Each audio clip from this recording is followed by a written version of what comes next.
Welcome to an exclusive taping of Live with Carisha. Shout out to Hip Hop Weekly and D.L.E Radio for checking in with us today.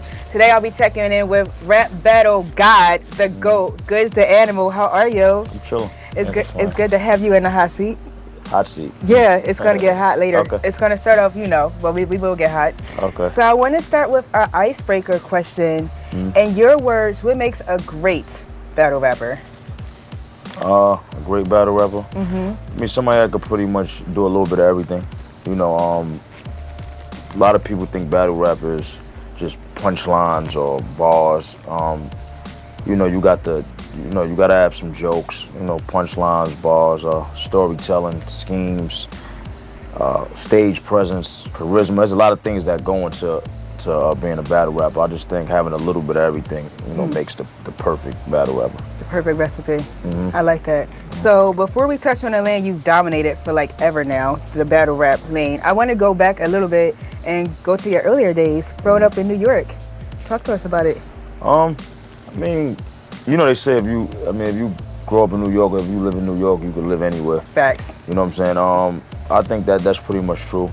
But I think everywhere's kind of the same in its own way. You know what I'm saying? If we talking about the price of living is different in New York. You know what I'm saying? But like as far as like coming up in the hood or coming up in the streets, and it's all the same. You got a hood everywhere you go. So, it's a lot because New York is the birthplace of hip hop. You know what I'm saying? Especially the Bronx. I'm from the Bronx. The birthplace of hip hop was literally 10 minutes from where I live. Like, you know what I'm saying? Which is Cedric Avenue. So I honestly feel like it's pressure. I feel like they expect more from people coming from New York or, coming from up that way. So you feel like it's pressure on, like, for rappers to deliver? I think for everything. Right. I think for everything. They always say New York, I guess, started a lot of things, the trends and, the dressing. And right. So I think it's pressure for when it comes to just, hip hop is more than just rapping, it's style and, things like that and art. And so I think it's just there's a lot coming from New York. Like you got a lot on your shoulders as soon as you want to get into this field. Right. You know what I'm saying? So. Did you immediately want to become a battle rapper? Like, walk us through how the birth of the battle rapper Goodz got here. I mean, and growing up in New York, if you rapped, you was going battle rap. You used to get put into battles. Like I used to get put into battles I didn't even know I was having. Are like, you serious? Yeah, like you'll have your friends with you and they'll be talking to somebody else's friends, like going back and forth, talking shit and all that, and then you got a battle. They coming to get you and like, then you coming, you just coming outside and you battling. What? You know what I'm saying? So that's just how it is. And then on every block you got a rapper in New York. You got 15, 20 rappers on every block. So it's a competitive sport. So just to prove who was the best, people would battle. You know what I'm saying? So that's if you did music, if you just was rapping, period. Even if you wasn't a battle rapper or rapped in that way, you was gonna have to battle at some point in your life. Okay. You know what I'm saying? To get some kind of respect. Were you rapping in high school too? Definitely. Like, was you the one beating on the tables? Yeah, I was standing on top of the table rapping to the whole lunchroom. Oh my God. Yeah, we used to put on shows in high school. Word. It used to be like probably like 5 of us, a core 5, and we sit there and rap every lunch period and do all that. Yep. So do the people you went to high school with, do they still check in with you to this day? I know you'd be like, oh my God, you're doing big things. I couldn't even tell you who was the 5 people I was rapping with. I probably can remember like 2, 3 of them, but that was such a long time ago. Right. You know what I'm saying? But yeah, it was a dope time though. I think times like that is the times that make you. You know what I'm saying? And it started from doing that little piece right there of my life, rapping in lunchrooms in front of how many people you said it is? 50. You know what I'm saying? Maybe 100. That helped me with being able to rap, in front of 1,000 to 2,000 to 3,000 people. I got you ready. Because, just teach you how to control a room and stuff like that. So you mentioned in a past interview, this is good. You mentioned in a past interview that you were hustling and you took your hustling money to start your first business. Like, what was life like during that time? You have like a nice timeline of your life so far. Yeah, there's a lot going on. I mean, at that time, I was in the streets. So, at that time, I couldn't see. I'm not gonna say I couldn't see past it. A lot of people can't see past the streets. I always wanted to do something else, but that was the way I knew how to get money. Right. You know what I'm saying? So, did you like have a goal? Like, did you have a goal that you wanted to set for yourself when you was hustling to like get out of it? Like, I'm gonna make 50,000, then I'm gonna start a business, or nah, it wasn't even like that, which would have been a smart thing. It was just I knew I didn't want to do this forever. I didn't want to hustle and do this forever. I got to figure something else out. You know what I'm saying? I got a daughter. I got to figure something else out. Like, but the bigger thing in that is taking the risk to do something. This is what make people actually do what they want to do and stay at that 9 to 5 or stay where they're comfortable. Is actually taking the risk to do those things. You know what I'm saying? So it was more of getting myself to not think so much and actually take those risks and say, I done lost mad money in the streets. You know what I'm saying? So if I lose money on trying to do something better to get me out the streets, I'd rather eat that than, than losing the money on the streets. So once I got in that mindset, I started just, because you got to pick at a lot of things before you get to, know what your niche is. You ain't just going, a lot of people ain't just going to hit it the first time. Right. And with me, I didn't hit it the first time. I had to, lose money here and I made a little money over here. Let me try this now, let me try that. So I did a bunch of things from real estate to, What was the first business you started?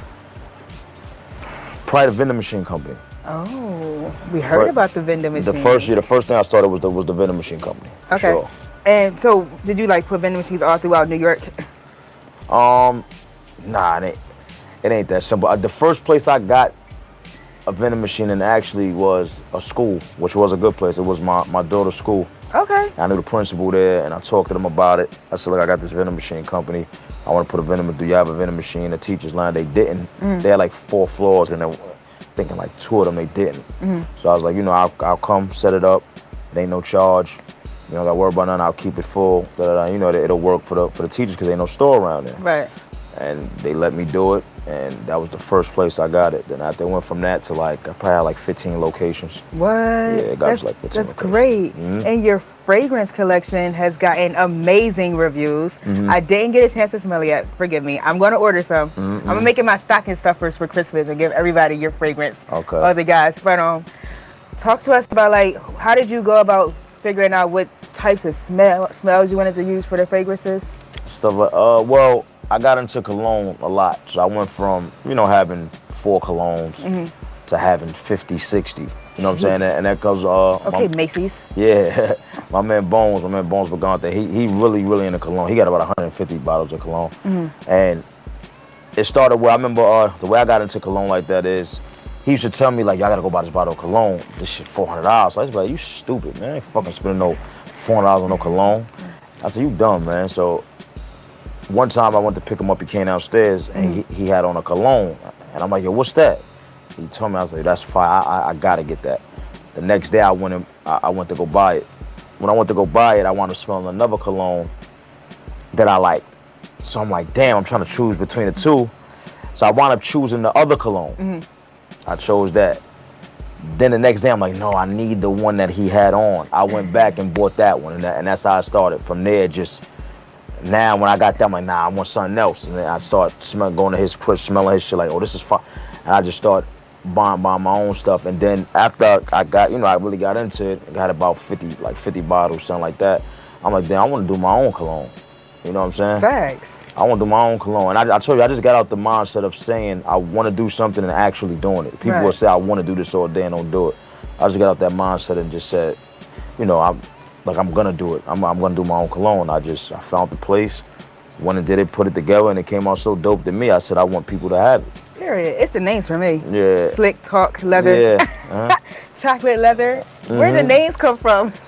You just wanted to be all the way outside the box. Yeah, I definitely want to be outside the box, but it's a part of me, like Slick Talk is like kind of like, my whole thing I run with. So I wanted it to be something like that. I wanted to do a leather scent because I didn't have no leather scents at that time. I think I only had one leather scent maybe.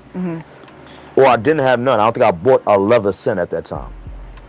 And I like leather scents, like they got that leathery smell. So I said I want to do my own. So that's how that came about, of me doing the Slick Talk leather first. What happened was, when I did the Slick Talk leather, it was one note that separated the Slick Talk leather from the chocolate leather, which was the chocolate note. I couldn't decide on which one I wanted to do in the Slick Talk leather. So it was a powder and a chocolate, and those was the scents that was, I liked both of them. So I said, you know what, I'm gonna do this one first, and then I'm gonna do this one and call it chocolate leather, and I'm gonna do that one second, and that's what I wound up doing. Nice. So at what point in your career did you realize that you actually became a lifestyle brand, and how is it balancing like the businesses with the battle rap simultaneously, might I add? Like, you're doing them both. I mean, it ain't too hard for me, because I don't battle as much as the other dudes, you know what I'm saying? And I always been like that. I just ain't want to like taint my brand. I feel like when you battle too much, it kind of taints your brand. It drops your stock. You know what I'm saying? I feel like you keep yourself fresh, and people will want to see you. So it don't really cross paths. I mean, but if it wasn't for battle rap, I want to have the supporters I have and be able to do the things like that I want to do. So right. You know what I'm saying? But I mean, outside of battle rap, you gotta have something else going on. You know what I'm saying? Battle rap ain't gonna make me a millionaire. You know what I'm saying? It's other things that is. So you gotta push forth those other things. That's all. So a lot of, and this is dope. So a lot of your fans, I know they've seen like your come up. We've been watching you over the years. We've seen the growth, the elevation, the businesses. Like, it took a lot to get to this level. Right. Like, what challenge or sacrifice? What was the biggest sacrifice you had to make to get here today? Oh man.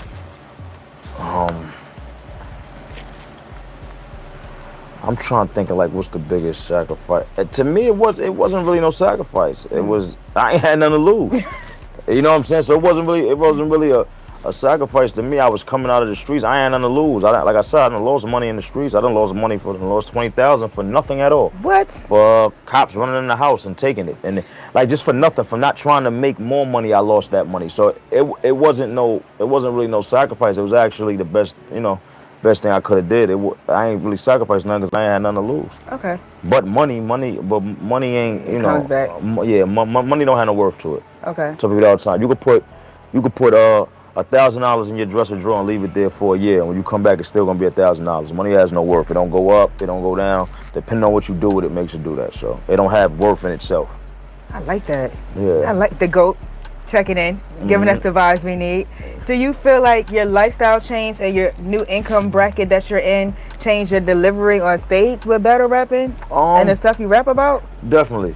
But I think that's in life. Period. Is upgrading yourself, upgrading your brand. You know what I'm saying? And what I realized is with my last battle is some people ain't ready to hear that type of stuff yet. You know, you got a lot of people that's not, or that don't strive to be better. They cool with just selling drugs or being in the streets or worrying about they op and all that. I'm so far past that. Now when I talk about the things I talk about and stuff I talk about, I realize that it's more people that's like that than like the way I am now. You know what I'm saying? So, but you got to do that. I'm the only one doing that in battle rap right now that's able to talk from that level or talk like that. So I got to keep doing that. You know, you can't switch up too much for, I don't want to say simple-minded people, but for people that don't understand it yet. Right. Because it's going to age well. At some point, they're going to understand it. Right. You know what I'm saying? So. Yes, I seen on a past interview you talk about putting elevation in your music and coming up and just the glowing up and everything like that. Has anyone reached out like a fan on social media and gave you like a testimony? Like they heard your story? All the time. Every day. So that's what I'm saying. That's why I do it. Because if I can't, it could take one person. If I could touch one person that makes, I'm cool with that. I get at least 3 people every day. That's what's up. Every day that they hit me and say something like that, or yo, I want to invest some money. Can you give me some tips on where to go? And I don't have all the answers. People think I don't. I don't know. I gambled and went and did it. That's what I tell them, man. You can't be scared to gamble the money. I don't know what's gonna work for you. And I like, you know, some people be, I guess, expecting me to know exactly what's gonna work. Nah, nobody knows what's gonna work. Jay-Z could tell you something that's not it. That worked for him. I tell you all the time. Somebody was telling me something about Jay-Z. Jay-Z said this, da da da, and I'm like, yeah, but that works for him. That don't mean that's gonna work for you. I can't. He's a billionaire already. I can't listen to what he says. I can take stuff out what he's saying, and I can take stuff out what anybody say in this room. Right. But to apply that fully to what I'm doing, you can't. Because that worked for him. That don't mean that's going to work for you. You got to find your own way to do it. So that's basically what I tell people that hit me up. What kind of advice can you give to the dope boys who are making so much money, but they don't know how to, like, get out the game and turn it to a business? Or they refuse to get out the game? Nothing. Because I feel like when you, I feel like 95% of people get stuck in that. They don't want to get out the game. They don't want to get out the game because you saying that don't know how. Once you say don't know how, they just don't want to. It's not a don't know how. Shit, I ain't know how to get out the game. Figure it out. The same. You got money, you can figure it out. If you got money, you can figure it out. But put it in other places. Okay. You can't be scared to lose money. That's the name of this game, especially when it comes to investing or doing something different with your life. You can't be scared to lose money. And you know what I'm saying? Like when you a dope boy or you selling crack, whatever you sell, you know it's gonna come a point in time where you're gonna lose some money. You're not gonna have this run forever. Right. Right? You know what I'm saying? You're gonna wind up going to jail, you wind up getting killed, you're gonna lose something. So you can't be scared to lose that money trying to invest it in something better. So Well just said. do it. That's it. Well said. What do you say to the people who say that you're just like bragging or throwing up your success in people's faces in your music? That's closed-minded people. That's a very good question. That's why I said go back to this battle I just had. I think this is the problem. The people that don't want to do better and don't want to strive better is bragging to them. The people that want to do better is knowledge. It's saying because all I'm saying is, nigga, look, I came from here, from where you at, and I did it. Nigga, you can do it. I did it. I'm telling you could do it because I did it. I ain't think I could do it, and I did it, so you could do it. But for the people that hatred in them, or they not ready mentally to understand that, they look at it as bragging. Right. But that's their own personal trait. They got something going on with themselves. That has nothing to do with me. Because a bunch of people that hit my supporters hit me and say, yo, that was still like that made me want to do this. Facts. And that's how it's supposed to be. I ain't talking from when Meek do it. Is he bragging? Or he talking from him coming from being a little dirty nigga up until now getting money, saying you could do it. Shout out to Meek. You know what I'm saying? So that's the place I come from. Like, you know what I'm saying? I come from, look, I was selling drugs, I was doing this, and I actually didn't do none of that in the last 5 years. I've been making money straight, legally. You know what I'm saying? And if I could do that, you could do it. It ain't no, so that's where I talk from. But it takes for somebody to want to hear that and change their mind and don't look at it the way they want to look at it. That's all. Very well said. So I know you've been doing so many interviews about your past battle at Known 12. Are you tired of talking about that yet? Nah, I don't care. I'm cool. I don't have many questions about it, but my first question, was there anything you would have done differently with the battle with Easy? Okay. None at all. Okay. None at all. Because this is what I'm saying. Some people gonna have to elevate at some point, right? I could go up there and talk about a bunch of things I used to do, you know what I'm saying? But then I would be like Easy. I would be like everybody else on there, you know what I'm saying? I gotta cross everything I wanted to get across, and I feel great with that, and I would do that every time I go up there. What certain people think don't really move me. You know what I'm saying? Like I said, because then I'll get off and I have a bunch of people, my damn, that it inspired. That's what I do it for. I don't do it for because you want to hear me talk about guns and nah, that's not my life no more. Right. I've done it. I mean, so a person could get up there and talk about or brag about him being in jail and toting guns and looking for the ops and selling drugs. But I can't get up there and talk about or brag about my success.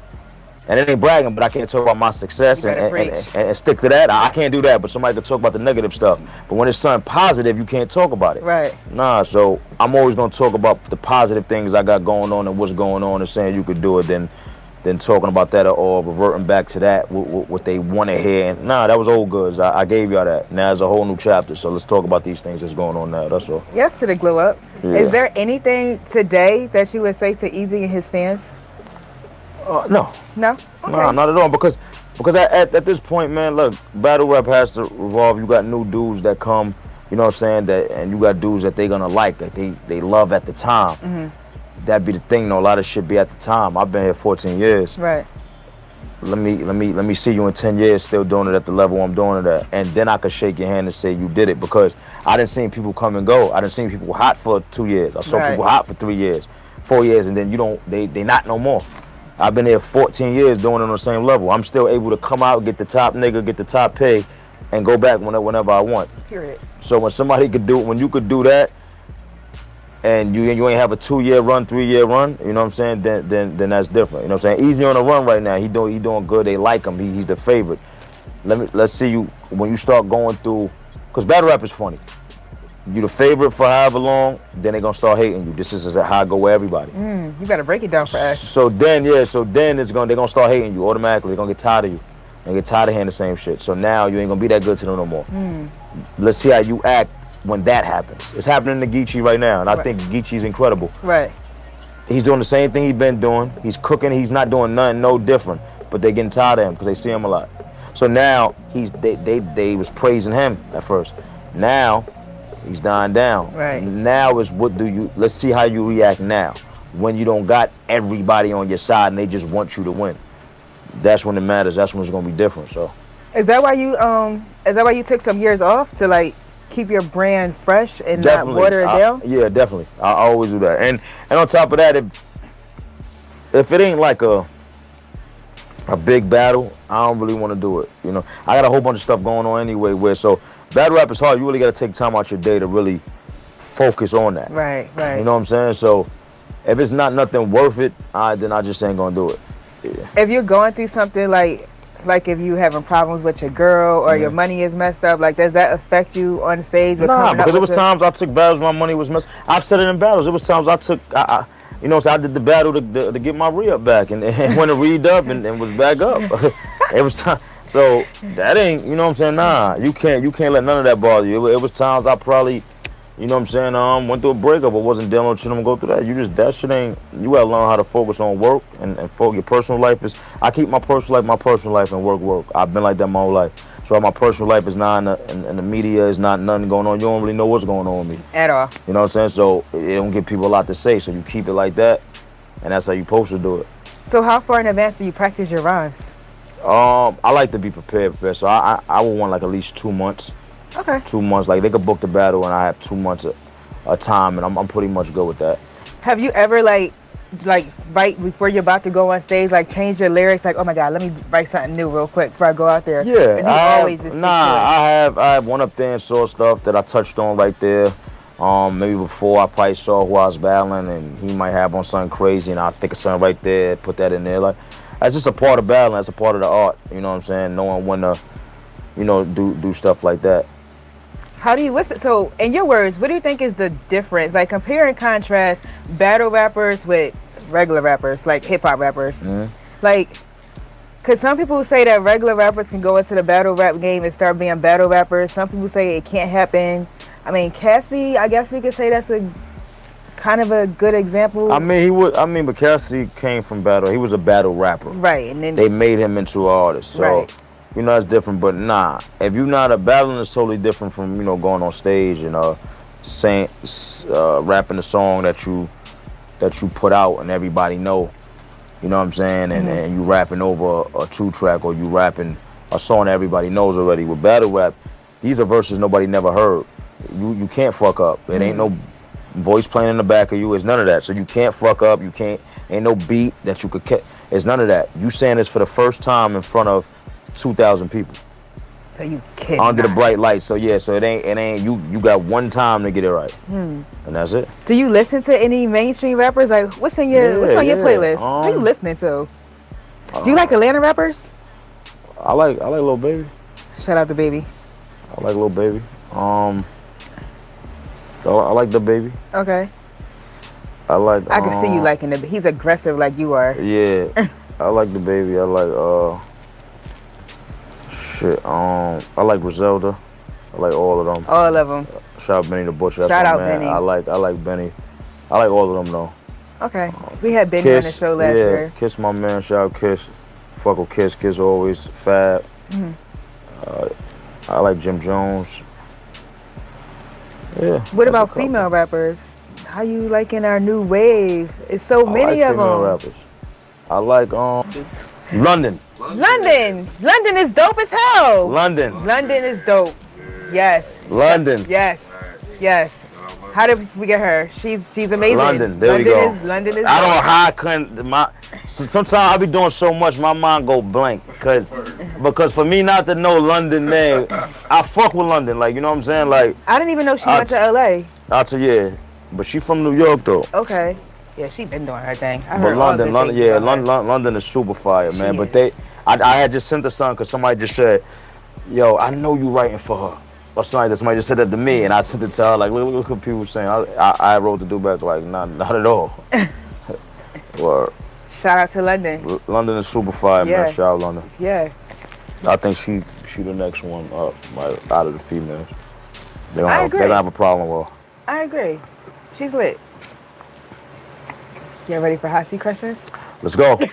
After all that. How you say London? You look through my shit and saw it? Your shit. You saw it? I ain't even see her shit. Man, females with checks. I said that I had to break them down like Hot seat question on Live with Carisha with Goodz the Animal. Let's go. These ain't really gonna be too hot. I've been in the hot seat before. Have you ever ate a glizzy? That's some freaky shit, man. I ain't no damn. You talking about a hot dog? Yeah. Y'all call it a glizzy though. I've called it a hot dog all my life. A hot dog? I've Like a always real called it hot dog? a hot dog. Let's make it clear we're in Atlanta. Yeah. A hot dog? Yeah.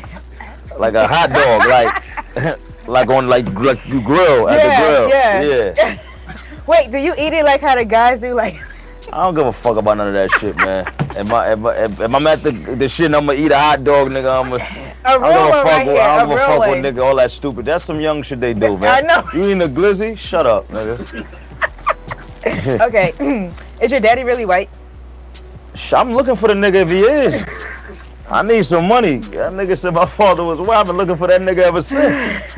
Nah, man, nah. I don't even know my father, but he ain't white. Oh. I mean, I know him, but you know, he ain't around. He ain't white. Shit, if I asked my mother as soon as he said that, I said, my son, you ain't tell me. I got some money somewhere, cause I'm cracking up. what? Have you ever noticed a face in the crowd of someone looking at you crazy during a battle? Like looking at me like what? Like crazy, like what? Like they wanted to fight or something like that? Or just like completely just like side-eyeing you?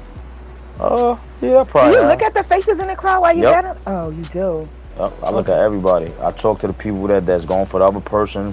I rap to them. I do all that. Good sportsmanship. The last person that I think that was looking at me like that, I think he called me a fucking faggot. This was in the hollow battle.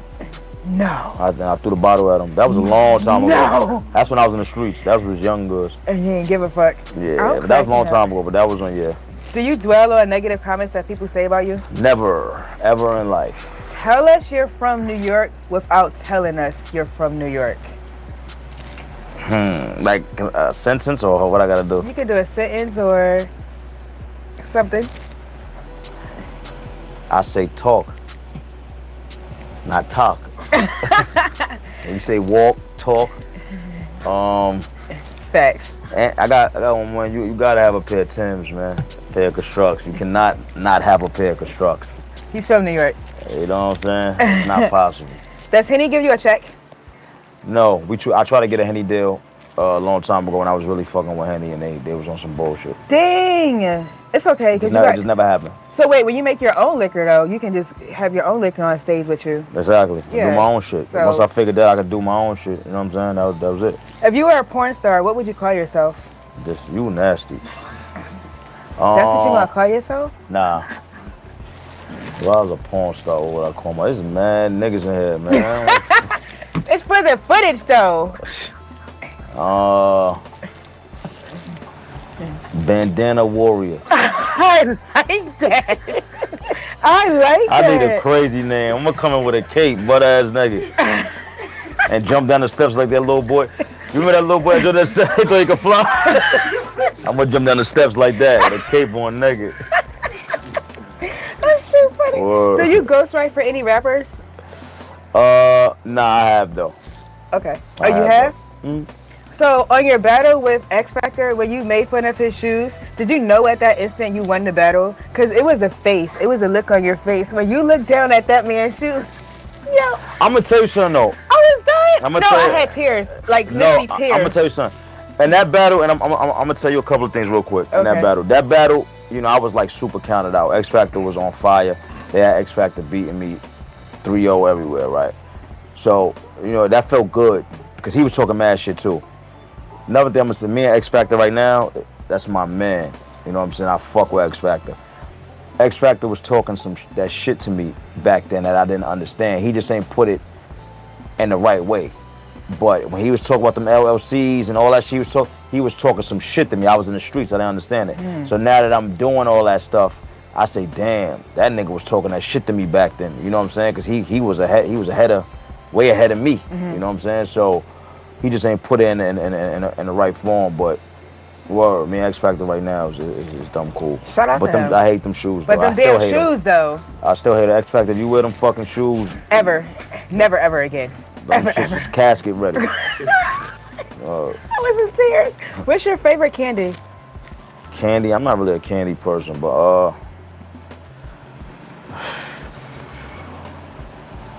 probably M&M peanuts.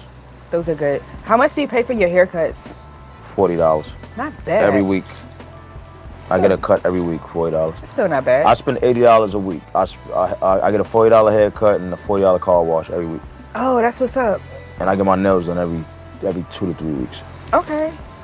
Okay, we like it. Have you ever wanted to slap a fellow opponent? Definitely. So for your outro, can you give me 3 bars about me?